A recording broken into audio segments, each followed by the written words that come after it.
Assalamualaikum. Waalaikumsalam warahmatullahi wabarakatuh. Apa kabar, bro? Alhamdulillah baik. Apa kabar, Mas?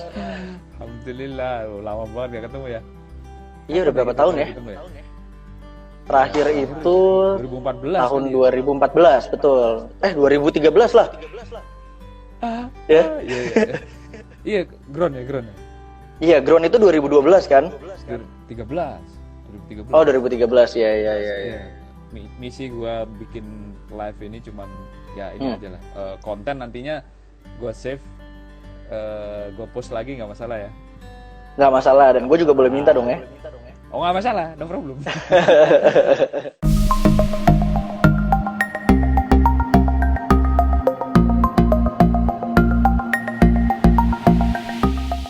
Selamat sore semuanya.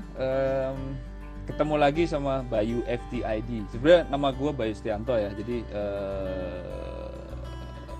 gue pakai ini aja lah, pakai saya. Soalnya kita educate. Jadi Betul, nama kita saya education Bayu ya. Setianto. Iya. Kebawa sama yang tadi. Jadi nama saya Bayu Setianto, akunnya Bayu FTID underscore FTID itu akun pribadi saya. Saya udah lama nih aktivitas di Pusdirga sebagai fasilitator kurang lebih dari tahun 2013 lah. Jadi sejak 2013 itu kita mulai olah beberapa kegiatan yang ada di sana. Terutama ya fokusnya kita di edukasi tentang penerbangan secara umum. Jadi ada juga hal-hal yang kita sampaikan secara detail juga, tapi karena pesertanya itu rata-rata adalah orang yang awam ya, jadi kita nggak terlalu detail teknis. Yang penting di bayangan mereka tuh kena gitu, kurang lebih seperti itu. Nah, ini kita kenalin juga nih, kita kolaborasi dengan Kapten Bilal Saratoga. Halo. Udah lama banget ya ketemu sama beliau nih. Luar biasa. Beliau nih dulu waktu pertama kenal saya kira siswa bule. Ekspatriat itu. Wah, luar biasa nih. 2013 ya kita ya. Dan ini kebetulan satu ya mungkin saya ini cerita sedikit tentang dulu kita pernah satu kelas batch ya waktu di ini masih gua simpen nih. Ya. Wah, mantap. Tuh kan, Bayu Setianto. Iya. Gini aja kali ya. Nah, udah kelihatan tulisannya, tapi bacanya dari kanan ke kiri kayak. Oh iya, kebalik ya. Nah, ini Kapten Bilal Saratoga ini sejak selesai tahun berapa ya waktu batch kita itu ya, Pak, rata-rata ya? 2013 itu kan 2013 awal ya kita mulai, jadi selesai itu ada yang 2014 akhir, kalau saya sendiri 2014 November. Nah, ada juga yang di awal 2015 gitu. Nah, setelah itu langsung ngajar ya, langsung ikut course lain ya. Jadi kalau saya dari 2014 November itu langsung Desembernya itu langsung tanda tangan kontrak dengan Raya untuk jadi FI. Terus di tahun 2015 Januarinya itu udah mulai course untuk CFI itu, Certified Flight Instructor gitu. Nah, ini kita ngobrol-ngobrol nih mengenai kan banyak nih yang ya terutama kita kan mengedukasi orang awam ya. Gimana sih orang yang dari benar-benar dia itu nggak paham nih tentang pesawat itu, terus kemudian dia bisa nerbangin pesawat gitu. Bahkan saya dulu pernah lihat ada ini siswa di Deraya ya, bahkan kendaraan pertama kali yang dia terbangin yang dia kendarai itu yang dia bawa pesawat. Iya. Makanya itu gimana nih? Dari syaratnya lah. Jadi mungkin. Jadi gini Mas, ini sebenarnya banyak banget. Saya setelah menjadi flight instructor itu juga beberapa menemui siswa-siswa, atau sekarang sih sudah lulus ya, tapi waktu itu dia menjadi siswa dan waktu itu dia belum sama sekali pernah bawa apapun, bahkan sepeda gitu. Terus saya itu cewek juga, dia waktu itu cewek. Saya masih ingat namanya itu Benazer. Ya, saya kenal. Nah, Iya. itu sama sekali nggak pernah bawa apapun. Terus beliau itu cerita kalau misalnya Mas, mohon dimaklumi kalau misalnya saya itu tidak lancar. Saya bilang, oh nggak ada masalah. Semua teman-teman kamu ini belajar dari awal untuk bawa pesawat. Artinya kamu tuh pasti bisa gitu. Nah, ya awal-awal pasti terkendala feeling, ya kan? Ya. Karena teman-temannya yang lain udah pernah bisa bawa motor minimal gitu ya, udah bisa bawa motor dan bisa bawa sepeda gitu. Nah, ini beliau ini belum gitu. Tapi Sepedanya ternyata belum. ya lulus juga, bisa-bisa juga, sepeda aja belum gitu. Nah, ini kalau kita bicara ini nih, persyaratan buat jadi penerbang nih, Kapten Bilal nih. Jadi apa aja Siap. sih yang perlu dipersiapkan oleh, ya ini mungkin adik-adik ya yang mungkin nanti menyaksikan video ini Betul. siaran ulang gitu. Ya, jadi untuk yang Persyaratan jadi seorang pilot. pertama itu adalah umur. Jadi umurnya itu macam-macam nih. Kalau kita lihat misalnya di CASR 61 itu diatur untuk menjadi SPL, untuk kita membuat SPL kan kalau kita mau jadi pilot otomatis kita harus mendaftar ke sekolah penerbangan. Nah, untuk mendaftar ke sekolah penerbangan itu kan kita harus dibuatkan SPL di situ, Student Pilot License. Nah, di Student Pilot License itu ada minimum umurnya. Tapi tergantung juga student pilot license itu student apa dulu nih? Student untuk ke pesawat yang fixed wing atau untuk apa gitu. Kalau misalnya untuk fixed wing kayak ke pesawat misalnya seperti kita gitu, fixed wing kemarin belajar itu minimum umurnya adalah 16 tahun. Oh, lebih ini ya, Gitu. lebih muda ya dia batasan paling bawahnya ya kalau fixed wing ya. Enggak juga, ada lagi yang lebih muda, ada lagi free balloon sama glider kalau nggak salah. Nah, kalau free balloon sama glider bahkan boleh 14 tahun untuk SPL nih. Oke. Tapi bukannya mau bikin license terbang kita mesti punya KTP ya? Itu gimana? Nah, itu nanti untuk pembuatan PPL minimum harus 17 tahun dan sudah mempunyai KTP. PPL ya. PPL. Tapi kalau student Betul. nggak masalah ya. Student nggak masalah, tapi ini kan tadi kita bisa bicara misalnya yang pertama adalah untuk di fixed wing gitu Yep. atau rotary. Tapi pengecualiannya hanya dua itu ada balloon sama glider. Kalau di glider sama balloon itu bahkan 14 tahun tuh dia udah bisa mengurus SPL, artinya sudah bisa belajar. 14 tahun itu berarti apa ya, sekolah berapa ya, tingkat apa ya, SMA kelas 1 mungkin ya? Ya antara itulah ya, kelas Atau SMP kelas 3. Ya, itu jadi kalau diatur dalam CASR 61 itu harus minimum itu 14 tahun untuk SPL-nya gitu. Ya. Nah, untuk nanti dia bikin PPL tapi untuk free balloon dan glider tadi itu minimum harus seingat saya itu 16 tahun. Ya. Artinya belum punya KTP. Bisa ya, berarti ketika Bisa. seseorang itu belum punya KTP, dia bisa apply untuk ngajukan license ya. Yang penting student, bukan untuk jadi PIC ya.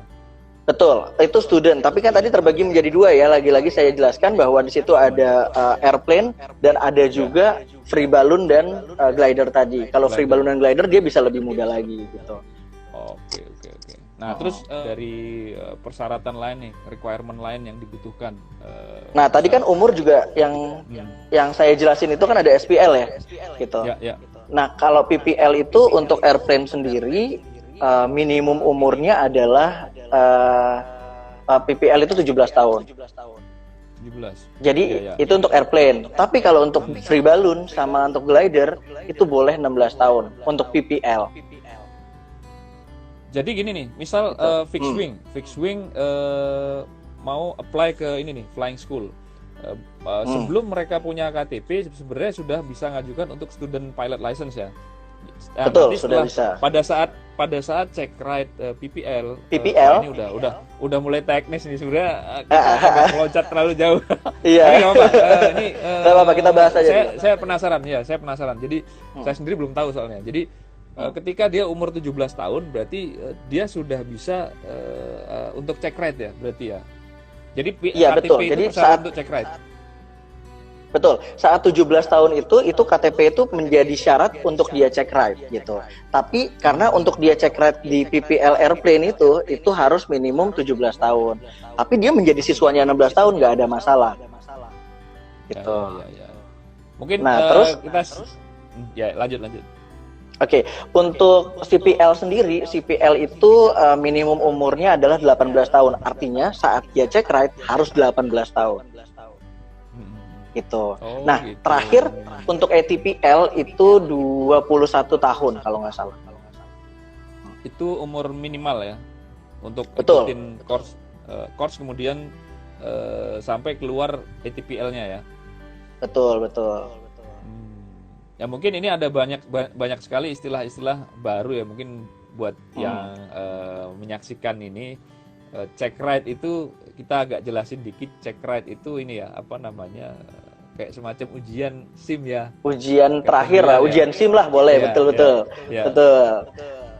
Nah, mungkin tadi juga kan kita banyak menjelaskan tentang SPL, student pilot itu kan ya, tapi kan kita nggak sebutin kepanjangannya kan.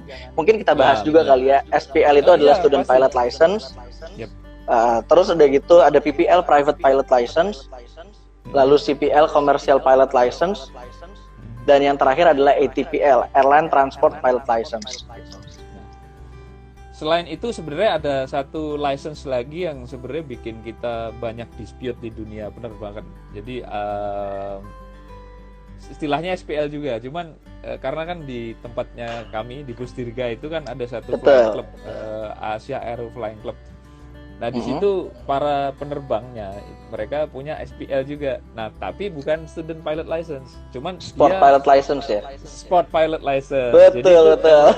Iya itu. Dia bisa terbang sendiri sebagai PIC, tapi mungkin kalau dari gradingnya jenjangnya itu jenjang yang paling sederhana ya, jadi bukan seperti yang lain-lain. Gitu. Nah itu mungkin. Jadi betul. Kalau untuk SPL sendiri yang student pilot license tadi sebenarnya dia bisa dikatakan kalau misalnya untuk masuk flying school dan misalnya kita sudah punya sport pilot license tadi itu nggak ada masalah. Bahkan bisa juga pakai sport pilot license itu untuk sebagai pengganti dari si student pilot license itu. Oke nih. Jadi nggak ada masalah. Kita kan sudah bicara mengenai itu dalam. Nah, sekarang tahapannya sendiri nih, Kapten Bilal. Mungkin setelah kita memenuhi persyaratan untuk bisa masuk ke join ke flying school untuk belajar terbang, jenjang-jenjangnya itu apa aja nih, Kapten Bilal? Apa aja yang biasanya apa aja sih yang di flying school itu? Apakah setiap flying school itu programnya sama ataukah Draya punya program sendiri? Oke, tapi mungkin tadi aku jelasin dulu, tadi kan baru dibahas umur ya. Yep. Gitu kan. Nah, yang kedua itu sebenarnya kita juga harus lulus SMA atau sederajat. Kalau untuk misalnya kita mau sebenarnya ini nggak resmi, maksudnya tidak diatur dalam CASR gitu ya. Untuk pembuatan SPL itu. Tapi logikanya sebenarnya kalau misalnya Kapten Bilal. Oke. CASR adalah Civil Aviation Safety Regulation. Oke. Peraturan keselamatan penerbangan sipil. Itu biasanya kalau di airline disebut dalam bahasa Indonesia seperti itu ya. Ya. Nah, ya jadi diatur dalam CASR 61 itu memang tidak ada tertulis seperti itu kecuali untuk pembuatan, seingat saya CPL dan ATPL itu memang diatur harus lulus SMA, SMK atau sederajat gitu. Tapi kalau misalnya untuk pembuatan SPL, sport pilot itu tidak diatur seperti itu. Nah, terus yang ketiga adalah pastinya kalau misalnya kita ngerasa kita mau nih menjadi pilot, yang terpenting adalah kita harus bisa atau bisa untuk speak, read, dan understand English. Wajib ya itu ya? Pastinya wajib banget itu kudu. Beberapa tes-tesnya kan tadi kan syarat gitu ya. Nah, terus tes masuknya kan kalau kita udah mendaftar di flying school, itu kita harus mengikuti tes masuk. Nah, tes masuk yang pertama itu adalah tes medical check up. Atau kita biasa bilang medical examination. Tuh. Nah, itu cuma ada satu di Indonesia, tempatnya ada di Balai Kesehatan Penerbangan. Nah, yang dicek apa aja sih? Nah, dicek itu adalah cek lab. Lab itu ada darah, ada juga urin. Terus masuk ke tes fisik. Setelah tes fisik ada tes telinga, mata, lalu kita tes gigi, toraks, paru-paru, sama yang satu lagi adalah sama dua lagi ya ECG atau elektrokardiografi, kalau nggak salah namanya panjangannya itu ya, jantung gitu. Dan yang satu lagi adalah EEG, elektroensefalografi, itu otak. Tuh. Wow. Nah, kalau misalnya sudah mengikuti tes-tes itu, nanti hasilnya misalnya keluar, oke, Medexnya hasilnya keluar, minimum untuk menjadi mempunyai SPL adalah second class gitu. Nah, selanjutnya setelah itu selesai, kita harus tes TOEIC. Nah, TOEIC ini juga berfungsi untuk pembuatan SPL ya. Kalau nggak ada TOEIC ya nggak bisa buat SPL. Syarat ya itu ya? Syarat mutlak betul. Ya? Syarat mutlak, betul. Nah, selanjutnya lagi sebenarnya ada beberapa flying school yang mengeluarkan tes psikologi, yang hasilnya nanti disarankan atau tidak disarankan gitu. Sama ada juga tes matematika. Nah, tes matematika ini sih sebenarnya menghitung dasar sekali, seperti ya perkalian, pembagian, dasar sekali lah itu dalam bahasa Inggris. Gitu. Nah, ada persyaratan nggak sih? Mungkin sudah banyak yang tahu, cuman beberapa kali juga di dalam forum-forum penerbangan itu masih banyak yang nanya nih. Harus dari IPA nggak sih kalau mau jadi pilot itu? Betul itu banyak banget yang nanya ya. Jadi IPA tuh nggak harus sebenarnya. Kalau dulu mungkin untuk menjadi pilot di STPI Curug itu memang harus IPA. Kalau sekarang namanya bukan STPI lagi kalau nggak salah. Sekarang namanya Politeknik. PPI kalau nggak salah. Iya betul ya. PPI itu Politeknik Penerbangan Indonesia, betul. Nah, tapi kita sebutnya STPI aja, mungkin itu lebih gampang didengar di telinga kita ya. Nah, ya, di STPI itu dulu memang harus, bukan dulu, sekarang juga memang dia harus IPA karena itu dibiayai oleh negara. Tapi kalau di swasta itu rata-rata IPA, IPS, dan bahasa pun bahkan bisa gitu. Oh, bahasa bisa, nggak masalah ya pokoknya. Bisa, nggak ada masalah. Nggak ada. Apalagi di swasta mungkin ya, jadi mungkin persyaratannya yang penting apa yang dipersyaratkan oleh flying school itu terpenuhi, selesai. Jadi background pendidikan yang penting lulus SMA gitu ya. Betul, yang penting lulus SMA, terus tadi lulus tes-tesnya gitu. Nah, ini perlu dicatat nih teman-teman yang mungkin masih belum tahu ya, terutama adik-adik yang nanti mau bercita-cita mau jadi pilot.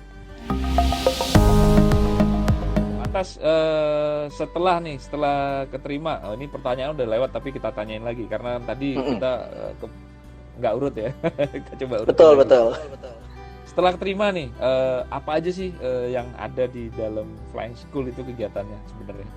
Oke, kalau yang ada di dalam flying school itu pertama itu saat kita pertama kali masuk, itu yang pasti kan kita mendaftar nih, terus kita mengikuti tes-tesnya tadi, lalu kita keterima gitu. Nah, saat kita keterima pertama kali itu adalah kita mengikuti ground class. Tuh, atau istilahnya ground school lah. Tuh.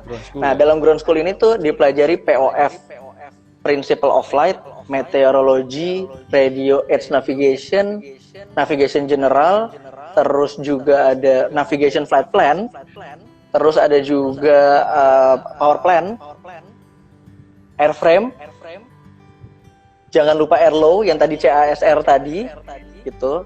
Nah, 9 dan sebenarnya ada lagi tapi mungkin saya lupa gitu ya. Tapi banyak, itu materinya banyak, tapi intinya kita harus mengikuti ground class. Gitu. Nah, setelah kita mengikuti ground class tadi itu, ya pasti ada ujian dari negara. Selanjutnya adalah simulator. Setelah simulator, baru kita bisa dirilis bukan dirilis sih, sebenarnya kita baru bisa masuk ke pesawat langsung, pesawat asli gitu, untuk terbang. Istilahnya flight training ya? Flight training, itu awalnya kan masih PPL flight training. Ya kan? Setelah kita nanti terbang, ya pertama itu adalah pre-solo. Jadi di flight training itu juga terbagi lagi. Pertama adalah pre-solo, itu kalau di kita A itu istilahnya. Terus ada juga post A. Jadi kita formnya itu kita menggunakan form A, ya kan? Nah, terus ada juga yang B itu adalah post solo. Lalu setelah post solo itu selesai, jadi udah pre-solo kan, terus dia solo. Nah, dia terbang lagi post solo. Selanjutnya dia harus mengikuti yang C. C itu adalah general instrument. Setelah general instrument, D itu di skip masuk ke E. E itu night flight, selanjutnya F itu cross country. Setelah F itu kembali lagi ke B, preparation for check PPL. Gitu. Nah, setelah selesai kita lulus, ground lagi CPL. Ground CPL, terus dilanjutkan dengan groundnya itu nggak dijadikan satu ya, PPL CPL nggak dijadiin satu, karena kan materinya juga kalau CPL lebih advance. Oh ya. Ya. Jadi gitu. Jadi kalau CPL itu memang lebih advance dan memang ngebahasnya tentang tadi kalau untuk di airframe itu ngebahasnya tentang airframe pesawat-pesawat besar seperti pesawat-pesawat yang digunakan airlines gitu. Tapi kalau misalnya di PPL tadi itu dijelaskan tentang pesawat-pesawat yang kita gunakan ya seperti Cessna 172 atau light aircraft istilahnya gitu. Single engine propeller ya. Kalau betul, single engine propeller. Betul. Oke. Nah, terus tadi kan udah juga diikuti kan dari ground lagi sampai simulator lagi sampai juga terbang lagi. Nah, ada perbedaan sedikit nih untuk terbang CPL dibanding terbang PPL. Dia kan nggak ada fase A lagi atau nggak ada fase pre-solo lagi. Ini kita hold dulu nih. Jadi setelah ujian PPL tadi, apakah siswa ini dia sudah pegang license PPL-nya atau betul, dia terbang CPL dengan license PPL ya. Tadi saya refresh lagi, PPL itu private pilot license. Apakah terbang CPL-nya itu mereka tetap menggunakan student pilot license atau private pilot license? Oke, sebenarnya nggak ada masalah kalau kita mau menggunakan SPL. Tapi beberapa orang pasti inginnya, saya juga pengen punya PPL dong. Saya pengen punya license saya itu berjenjang. Artinya dari SPL dulu, Student Pilot License, lalu dia PPL, Private Pilot License, dia pengen juga membuat license itu. Walaupun sebenarnya selama dia menjadi student, dia menggunakan SPL juga tidak ada masalah. Gitu. Nah, kalau saya pribadi dulu saya membuat PPL. Ya, jadi saya buat PPL dulu. PPL dulu. Ikut terbang CPL ya? Ya, jadi waktu PPL itu saya terbang CPL, si SPL-nya itu sebenarnya sudah tidak berfungsi. Karena sudah ada PPL ya. Betul.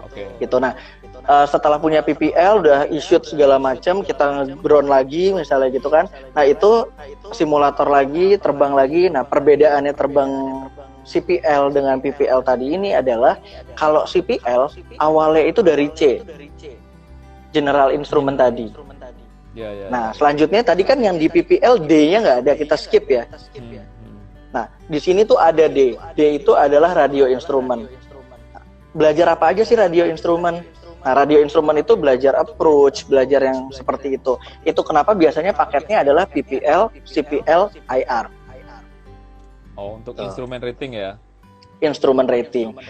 Terus saya juga mau ini Mas, mau mungkin ngejelasin sedikit tentang kadang-kadang orang tuh punya mungkin kesalahpahaman tentang instrumen rating ini adalah license. Silakan.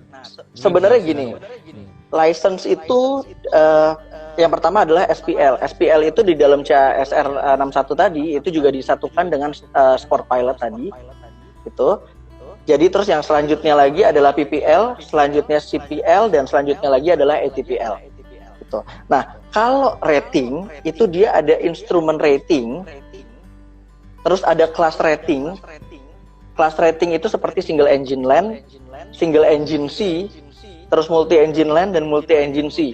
Jadi kalau ada, Mas, saya mau ngambil license multi engine rating, sebenarnya itu adalah rating, bukan license. Gitu. Nah, perbedaannya apa sih? Perbedaannya kalau license, once kita sudah punya, itu validasinya itu seumur hidup. Nah, kalau rating itu ada validasi expired-nya. Contoh misalnya single engine land, gitu. Nah, itu ada validasinya sampai kapan? Gitu. Selesai kita harus proficiency check lagi. Kalau misalnya license enggak, dia nggak ada, dia validasinya itu seumur hidup. Gitu. Nah, rating itu ada di dalam license. license tadi. Jadi kalau license itu kan seperti buku gitu. Nah, nanti di dalam-dalamnya itu ada ratingnya. Rating misalnya kelas ratingnya adalah single engine land misalnya. Terus nanti kita juga ngambil type rating, misalnya type ratingnya adalah Cessna 172. Nah, jadi agak biar yang menyaksikan ini, biar yang nonton ini bisa bayangin seperti buku itu. Kalau yang punya pasport itu sebenarnya mirip sama pasport, ukurannya pun mirip ya. Nah, terus dalamnya ada lembaran-lembaran, nah itu di stempel seperti itu, kurang lebih seperti itu. Betul. Dan sekarang lagi sebenarnya udah lebih canggih. Di situ tuh kayak ada QR code ya. Jadi gitu ya? License udah gitu. Jadi license kita tuh ada QR code-nya. Itu tuh bisa di-scan. Nah, nanti mereka bisa ngelihat kita tuh punya misalnya Medex kita pernah fail atau tidak, atau misalnya kita pernah misalnya mengalami accident atau insiden atau tidak, seperti itu.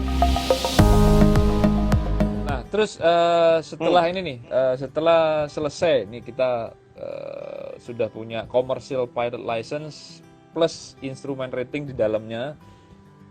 Apakah kita bisa langsung berprofesi sebagai pilot yang dibayar? Dan minimum kriterianya gimana? Misal kita mau masuk ke kita mau masuk ke maskapai dengan pesawat yang besar-besar itu, apalagi nih yang dilakukan? Nah, sebenarnya minimum requirement dari airline sendiri cuman itu, PPL, CPL, IR. Nah, cuman kemarin ini kan sempat istilahnya saya bisa katakan pilot ini bubbling gitu ya. Jadi banyak orang sekolah pilot yang akhirnya banyak juga orang yang lulus dari sekolah pilot gitu kan. Nah, karena dia bubbling, akhirnya perusahaan penerbangan maskapai ini itu tidak susah lagi untuk mencari calon-calon pilot gitu.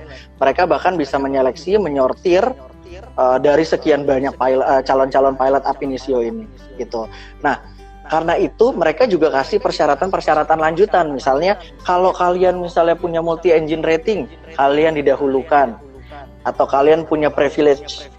Terus kalau kalian punya misalnya ATPL frozen, kalian punya privilege gitu. Kalau kalian sudah type rated, misalnya kita daftar ke Citylink. Citylink itu misalnya pakai A320 kalau nggak salah ya Mbak Claudia ya. Nah, itu juga dibilangnya A320 type rated gitu. Nah, kalau sudah seperti itu ya tidak ada masalah gitu. Kita udah punya semuanya nih, kita udah pasti mudah banget untuk masuk airline. Tapi persyaratan minimumnya itu adalah PPL, CPL, IR. Jadi nggak ada masalah nggak punya yang lain gitu.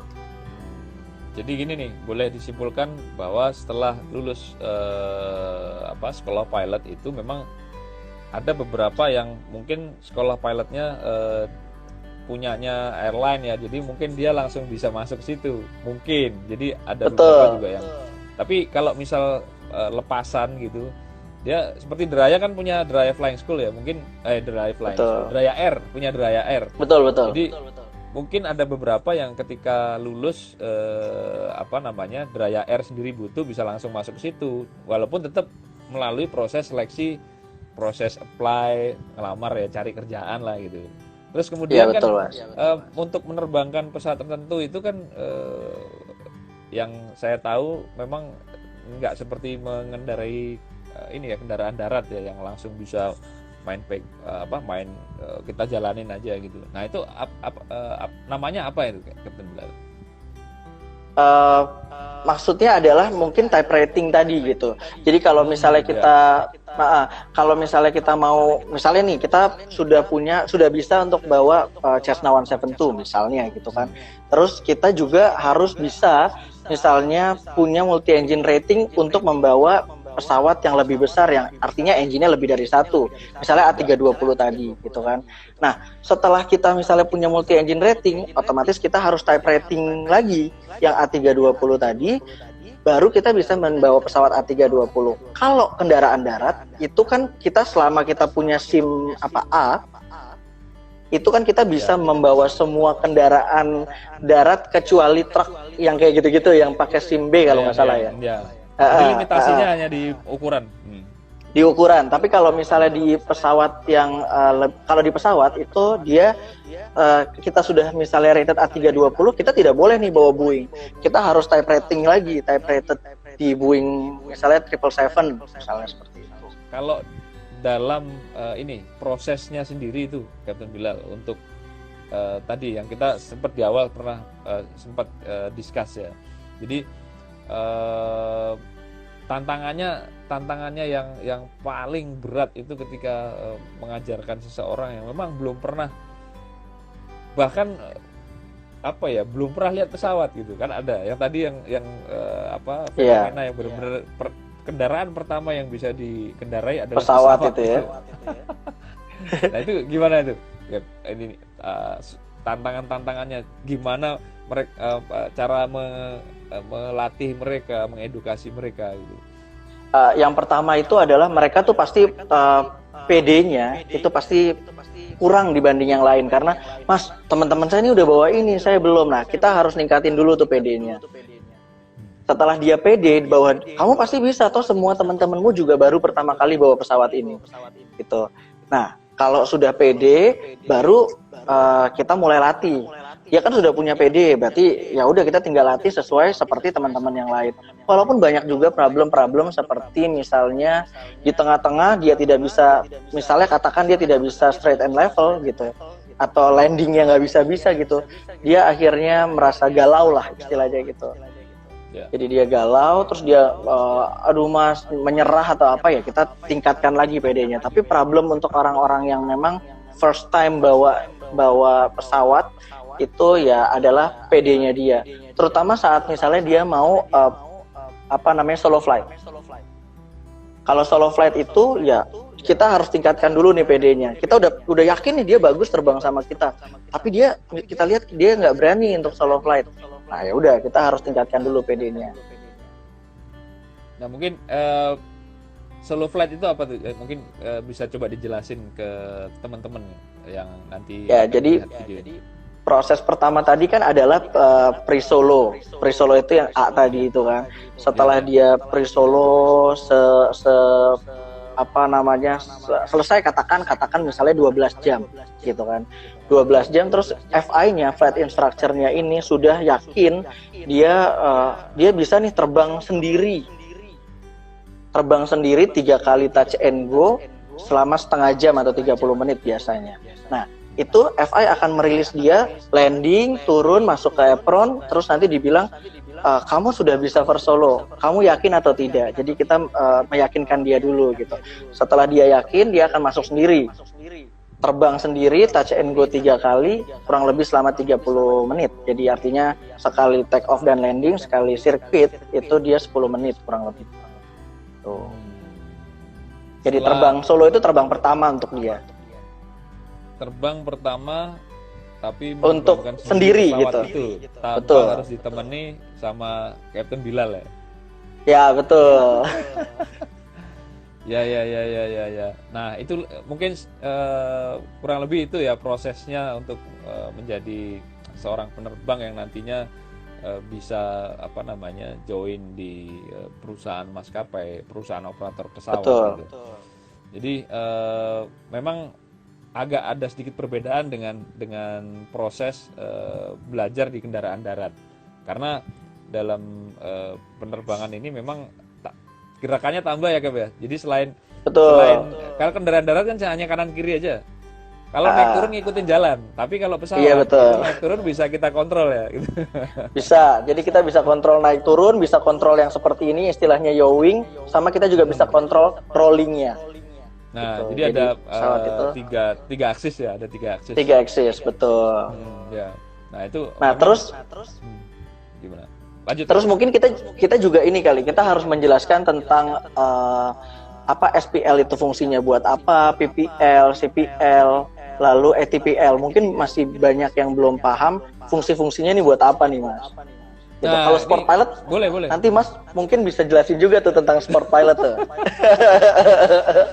Sport pilot, ya. Di kalau udah tahu PPL pasti tahu sport pilot lah. Itu simple banget. Oh gitu. Silakan. Iya, jadi gini, kalau SPL itu kan tadi student pilot license, artinya ya pasti digunakan untuk mereka yang sedang belajar untuk mendapatkan PPL. gitu. Jadi student pilot. Tapi kalau misalnya sport pilot, mungkin saya menyinggung sedikit tentang sport pilot. Koreksi kalau saya salah ya. Itu license yang kita dapatkan untuk terbang sport. Apa istilah terbang olahraga gitu ya Mas ya? Ya. Nah, kalau terbang hobi lah, terbang hobi. Hobi betul. Terbang hobi. Dan setahu saya dalam aturan di CSR 61 itu kalau misalnya kita punya sport pilot itu tidak boleh membawa lebih dari satu penumpang dan tidak boleh juga membawa pesawat yang mempunyai lebih dari satu engine atau power plant gitu istilahnya. Terus juga untuk terbangnya itu tidak boleh juga lebih jauh dari 50 mile. Artinya kalau misalnya ada bandara di situ, katakan Cibubur gitu ya Mas ya, itu tidak boleh terbang lebih jauh dari 50 mile dari si Cibubur ini gitu ya. Nah, yang selanjutnya lagi PPL. Nah, PPL itu adalah Private Pilot License mungkin ya. Nah, Private Pilot License itu terbang untuk non-revenue flight. Jadi kalau kita adalah PPL holder, kita boleh terbang tapi penerbangan itu non-revenue. Artinya itu bukan penerbangan yang revenue, yang dibayar istilahnya sama orang lain. Misalnya ada orang luar, terus dia mau saya mau ngirim barang nih, terus tapi saya bayar istilahnya untuk kurir nganter-nganter, itu nggak boleh kalau misalnya kita hanya mempunyai PPL. Begitupun ada orang anterin saya dong ke tempat B misalnya gitu, itu tidak boleh kalau kita hanya pegang PPL, kecuali kita mau pulang kampung misalnya sama keluarga kita, itu kan non revenue, ya itu boleh gitu, itu adalah PPL. Kalau CPL namanya aja Commercial Pilot License, yang pasti itu revenue flight. Revenue flight itu misalnya ya seperti airlines, dia mengangkut penumpang dan penumpang bayar kepada airlines gitu, berarti kan revenue. Lalu ada juga misalnya kargo, ada orang kirim barang, itu juga revenue dibayar. Nah itu adalah CPL gitu, terbang yang kita pilotnya harus mempunyai CPL. Nah yang terakhir ATPL. ATPL itu adalah kalau kita mau menjadi captain di pesawat besar. Nah, cara mendapatkannya kita minimum harus punya 1.500 jam dulu menjadi PIC di CPL tadi. Lalu kita bisa mengajukan lagi untuk ATPL gitu. Kalau misalnya kita tidak punya 1.500 jam, bisa juga kita ngikuti kelasnya, tapi istilahnya adalah ATPL frozen gitu. Nah, terus kalau untuk pesawat besar yang tadi saya jelasin itu adalah pesawat yang kurang lebih bobotnya itu adalah 12.500 pound untuk MTOW-nya atau maksimum take off weight-nya. Sekitar 5.000 sekian ya, 5.700 kg ya kalau nggak salah. Untuk MTOW-nya atau kurang lebih sekitar 7.500 pound bobot kosongnya gitu. Atau 3.500 kg. Jadi kalau udah kita bawa pesawat yang memang bobotnya lebih dari yang saya sebutkan tadi, itu artinya sudah membawa pesawat besar. Kalau kita mau menjadi captain di situ, ya harus ATPL holder. Gitu. Tapi kalau misalnya, kenapa nih kok kayaknya Mas Bilal kan juga CPL, tapi udah misalnya disebutnya captain, karena saya membawa pesawat yang bobotnya tidak lebih dari itu. Artinya Cessna 172 itu kan ringan gitu, light aircraft. Di bawah itu, jadi ya boleh. Atau misalnya pilot-pilot Susi, dia CPL, dia tidak ATPL, pesawatnya adalah Grand Caravan, Cessna Grand Caravan, itu nggak ada masalah juga, dia bisa menjadi kapten di pesawat itu karena bobotnya ringan, seperti itu. Ini tambahan lagi buat teman-teman nih, pengetahuan yang sampai sejauh itu tuh, luar biasa. Sekarang ini ramai banget ini, Cap. Seperti yang terjadi kemarin nih. Iya. Keruni gitu. Iya, makanya alumni Draya ini. Nah, ini izin bertanya, kalau dari tadi Christian Nandrianto, kalau kita sudah lama tidak terbang dan berdasarkan CSR ada bertuliskan bahwa melakukan take off landing 3 kali, dan kalau kita sudah melakukan touch and go 3 kali. Nah, ini apa nih pertanyaannya nih? Di bawahnya kayaknya Mas ya, dan tetap kita tidak berani ya. Tetap kita tidak berani landing. Apa yang harus dilakukan kita sebagai pilot ab initio? Nah, ini mungkin ini ab initio juga ya, yang mungkin belum aktif ya di dunia apa pekerjaan. Mungkin, ya mungkin. betul. Mungkin ya. Jadi mungkin gini. Bisa jawab. mungkin pertanyaannya adalah kalau misalnya kita sudah lulus ab initio gitu ya kan dari flying school, terus kita misalnya sudah lama tidak terbang, katakan misalnya lupa itu ya mungkin 2 tahun lah ya, 2 tahun 3 tahun kita tidak terbang lupa, lalu kita misalnya melakukan take off landing lagi untuk mengaktifkan lagi tadi class rating kita, misalnya single engine land kita atau multi engine land kita mau diaktifkan lagi, harus melakukan take off atau take off dan landing 3 kali. Itu kan di CSR seperti itu kan, touch and go 3 kali lah istilahnya gitu kan. Nah kalau kita lupa ya, saya yakin sih kalau misalnya kita mereview itu tidak sesusah saat kita mengajarkan orang pre-solo. Biasanya paling dia ada kelas-kelas ya paling 2 jam untuk refresh atau 1 jam refresh, baru dia melakukan ujian yang 3 kali touch and go tadi gitu. Harusnya sih nggak ada masalah ya, harusnya bisa-bisa aja gitu. Oke, udah terjawab ya mudah-mudahan ya. Terus ini ada pertanyaan lagi dari Bang Auls. Sebelumnya ada nih ini dari Gabil nih teman kita. Dijawab ya nih Cap, biaya sekolah pilot, dia juga udah selesai sekolah pilot. Iya, sekolah pilotnya nggak usah dijawab kali ini. Untuk mungkin teman-teman nanti yang ngelihat video ini rekaman dalam format rekaman, nanti bisa langsung kontak ini Kapten Bilal di Deraya Flying School. Boleh. Nanti langsung boleh nge-DM juga Flying School-nya. Nah, boleh. Ya, terus, boleh. Ini ada pertanyaan dari Bang Aus. Di mana tes bakat pilot bisa dilakukan untuk yang mau sekedar kursus pilot? Pada sekolah kursus pilot. Iya, makanya saya juga berpikir gitu ya. Kalau mungkin bisa dijelasin pilot ya kursus. Nah, makanya kan banyak orang yang mungkin membayangkan bahwa sekolah pilot itu adalah pendidikan seperti kuliah itu kan. Jadi mereka belum ini bahwa itu tuh sebenarnya pendidikan kejuruan ya gitu. Betul. Jadi sebenarnya ya sekolah pilot itu sama dengan sekolah mengemudi yang kita lihat tuh di mobil-mobil itu, sekolah menyetir atau sekolah mengemudi gitu. Hati-hati awas nabrak ya itu ya. Itu sama sebenarnya seperti itu. Artinya ini sebenarnya seperti kursus gitu.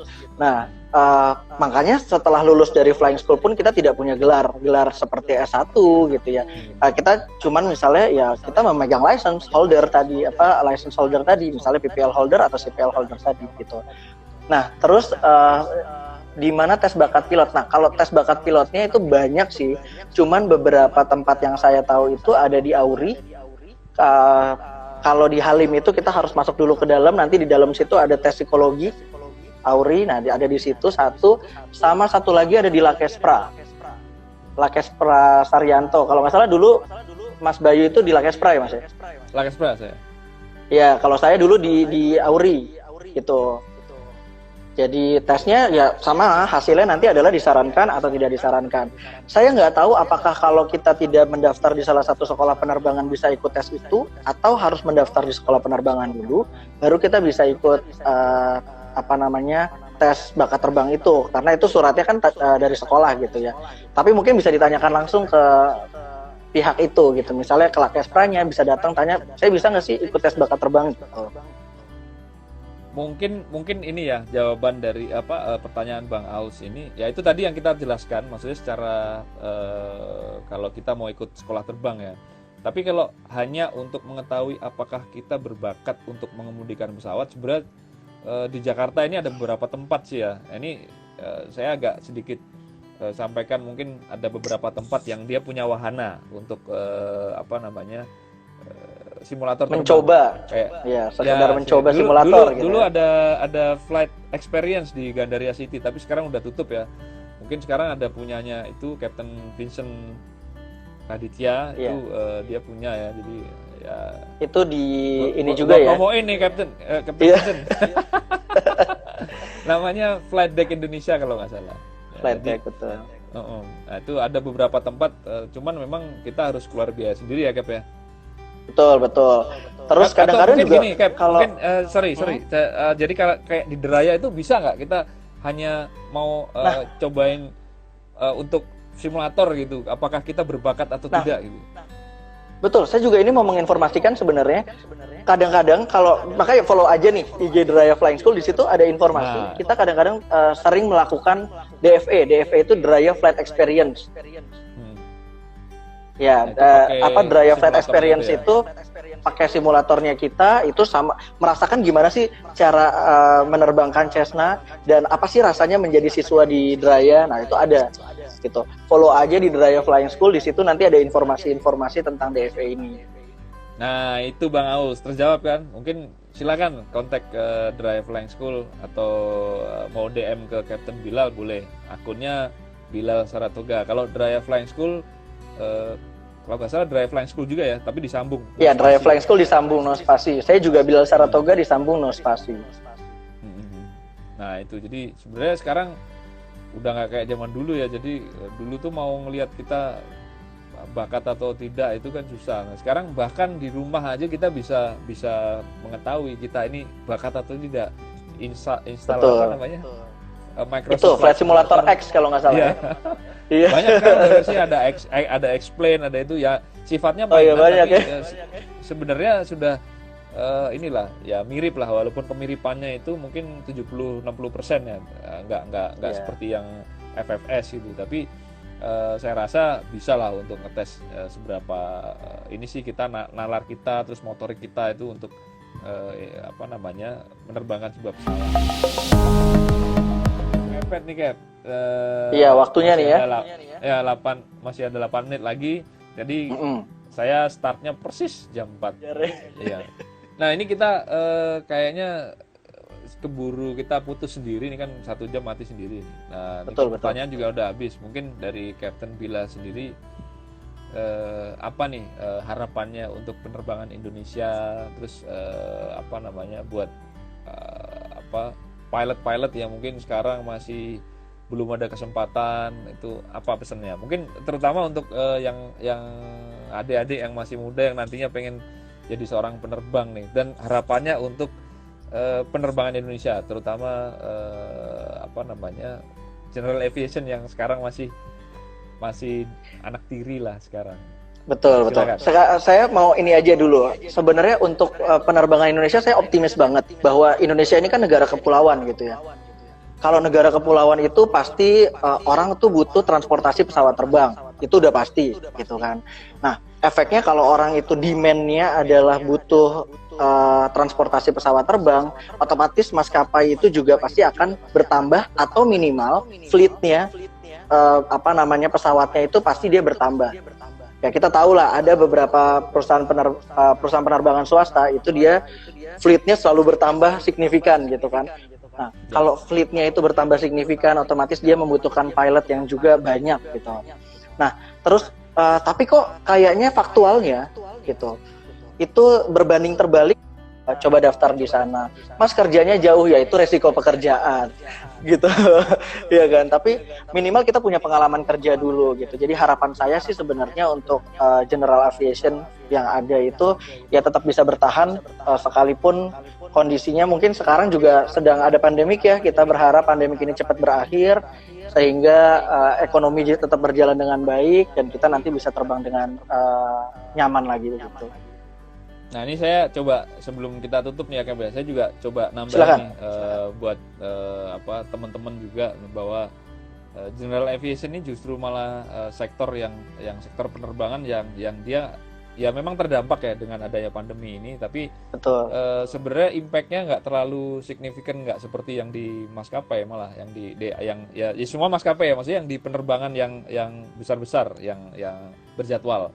Jadi yang saya dengar di daerah Kalimantan, Papua itu mereka kegiatan bawa kargo itu masih kenceng. Makanya memang justru di Indonesia ini masih sangat kebutuhannya untuk seperti itu masih cukup tinggi. Jadi teman-teman yang masih belum punya kesempatan terserap di operator airlines itu ya pasti nanti akan terserap. Tapi syaratnya satu itu ya Kep ya, jangan pilih-pilih. Tetap belajar, jangan pilih-pilih, betul. Yang penting kuncinya emang satu, kita emang harus punya passion. Ketika kita punya passion, artinya entah apapun itu, yang penting gue bisa terbang gitu. Itu aja sih. Betul. Ini sarannya seperti itu. Terus untuk adik-adik mungkin yang mungkin ingin jadi penerbang, nggak usah kecil hati. Walaupun masih banyak pilot yang belum terserap, tapi mungkin adik-adik yang sekarang umurnya masih 15, 16 yang nantinya akan lulus mungkin 4-5 tahun lagi, dan kemudian sekolah pilot mungkin selesai di tahun 2024, 2025. Harapannya pada saat kalian sudah selesai dan memiliki license, kondisinya sudah jauh berbeda. Harapannya seperti itu ya, Kep ya.